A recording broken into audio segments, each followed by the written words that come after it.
पुरानी पेंशन बहाली ब्लॉक स्थित धरना ब्लॉक घुघरी में पधारे हुए हमारे समस्त कर्मचारी साथी, जिसमें आर.के. गुमास्ता जी, TWTA ब्लॉक अध्यक्ष घुघरी, मोमबती डोंगरे जी, पूरन साहू जी, कुंवरदास सोनवानी जी, अशोक दास पनरिया जी, अमर सिंह धुर्वे जी, प्रताप धुर्वे जी, पतिराम झारिया जी, मनोहर यादव जी, प्रताप परते जी, गंगाराम मरावी जी, सोहन बघेल जी, कमलेश मरकाम जी, राम सिंह टेकाम जी, जगदीश झारिया जी, चंद्रभान मार्को जी, PHE विभाग से, परमानंद मस्कुले जी, रजनी परस्ते जी, संध्या मरावी जी, संजय जी, भागचंद मरावी जी, हिरेंद्र परते जी, नरेश उइके जी, आदरणीय पुष्पेन तिवारी जी, वीरेंद्र नंदा जी, गंगाराम यादव जी, श्याम सुंदर अग्रवाल जी, मीरा पड़वार बहन और यहाँ पर उपस्थित समस्त साथी जिनका नाम मैं नहीं ले पा रहा हूँ समय की बाध्यता के कारण, आप सभी का आज की इस धरना कार्यक्रम में ट्राइबल वेलफेयर टीचर एसोसिएशन जिला शाखा मंडला की ओर से मैं हार्दिक अभिनंदन करता हूँ, स्वागत करता हूँ। पुरानी पेंशन की जो मांग है उसको आप सभी जानते होंगे।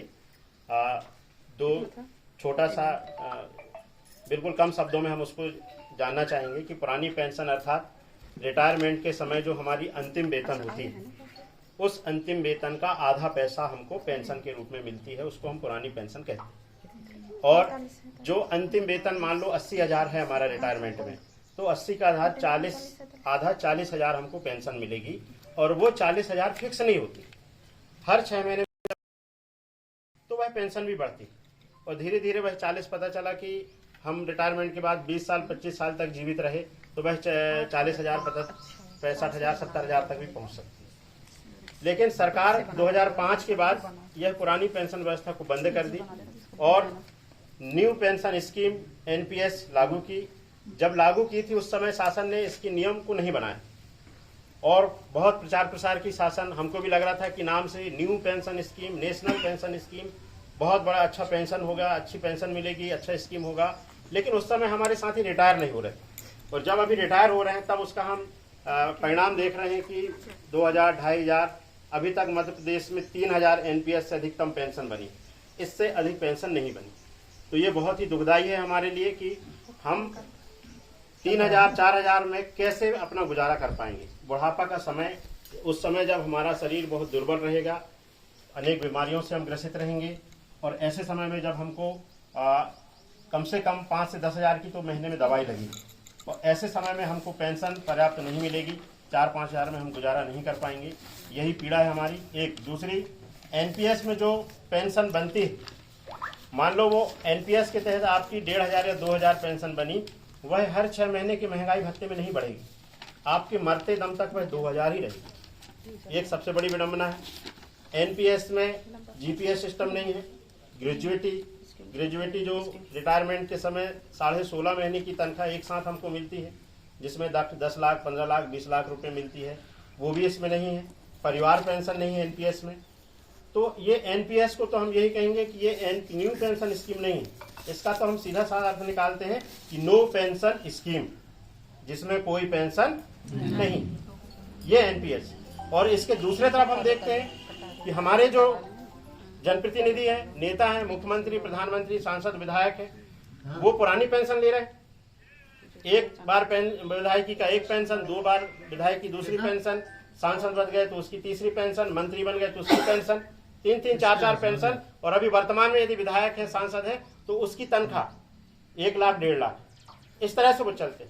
हमारा जो सरकारी कर्मचारी है वह सिविल सेवा आचरण नियम से बंधा हुआ है। सिविल सेवा आचरण नियम में बताया गया है कि आप सरकारी कर्मचारी हैं तो आप किसी भी प्रकार का कोई धंधा, कोई बिजनेस नहीं कर सकते, पार्ट टाइम कोई एक्स्ट्रा जॉब नहीं कर सकते, अतिरिक्त इनकम आप नहीं कर सकते। बंधे हैं, इसलिए बंधे हैं कि हम सरकार के 24 घंटे के कर्मचारी। और आपने देखा होगा कि हम 24 घंटे के कर्मचारी, अभी कोरोना काल आया था तब हमारे शासकीय कर्मचारियों को 24 घंटे की ड्यूटी लगा दी, शिफ्ट बाय शिफ्ट, मोहल्ले में, कि लॉकडाउन में कोई निकले ना। हॉस्पिटल में जहाँ पे कोविड वार्ड है वहाँ पे ड्यूटी लगा दी।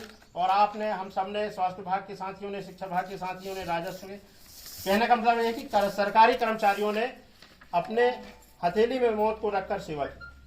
उस समय कोई प्राइवेट वाले नहीं है, और शासन ने जब हमको ड्यूटी लगाई तो हम मना नहीं कर सकते। हम सिविल सेवा में बंधे 24 घंटे के कर्मचारी हैं, कभी भी शासन हमको बुला सकती है, काम में लगा सकती है, मना नहीं कर सकती। लेकिन प्राइवेट वाला मना कर सकता है। यदि प्राइवेट का ड्यूटी है 8 से 5 तो 8 से 5, 8 से 6 करेगा तो 1 घंटे का एक्स्ट्रा टाइम बनता है, पर हमारे साथ नहीं। तो ये सिविल सेवा आचरण नियम से बंधे हैं, हम सरकार के अभिन्न अंग हैं, इसलिए सरकार हमको पेंशन देती, और पेंशन देना संविधान में अनिवार्य है। सरकार मुकर नहीं सकती हमसे कि पेंशन न दे। लेकिन पेंशन का मतलब ये नहीं कि आप 2000 2500 रुपए दें। हम पूछना चाहते हैं प्रदेश के माननीय मुख्यमंत्री शिवराज सिंह चौहान जी से, देश के प्रधानमंत्री जी से, आके बताएं वो कि वो 2000 का हम क्या करें। वो हमको बताएं कि 2000 रुपये आप जो दे रहे हो उसका उपयोग हम क्या करें। क्या दवाई में खर्च करें, बिजली बिल में खर्च करें, परिवार में खर्च करें। 2000 बताएं आप, 3000 का हम खर्च क्या करें। उनके पास कोई जवाब नहीं। तो हमारा सीधा सा फंदा ये है कि हम इस वर्ष आने वाला जो चुनाव, उसमें हम पुरानी पेंशन पर वोट करेंगे। वोट फॉर जब हमारे सांसद, विधायक, नेता अपने स्वार्थ के लिए स्वार्थी बन सकते हैं, एक पार्टी को छोड़ के दूसरे पार्टी में चले जाते हैं। हम मानते हैं कि हम बचपन से हमारे माता पिता से, हमारे परिवार से किसी एक पार्टी को हम वोट देते आए, लेकिन आपसे मैं कहना चाहूंगी, सभी समस्त कर्मचारियों से कहना चाहूँ, इस बार के चुनाव में हमको सिर्फ वोट देना है ओपीएस, पुरानी पेंशन। करना क्या है बता दे रहा हूं आपको। आपका वोट, आपके परिवार में 5 वोट। और एक मास्टर एक ऐसा इंसान है, जब 4 बजे छुट्टी करके निकलता है 4:30 बजे स्कूल से, तो वो किसी न किसी पान ठेला में बैठता है, किसी न किसी चाय की दुकान में बैठता है, और वहां हमको यही कहना है कि ये सरकार तो जा रही है और वो सरकार। मास्टर क्या नहीं कर सकता।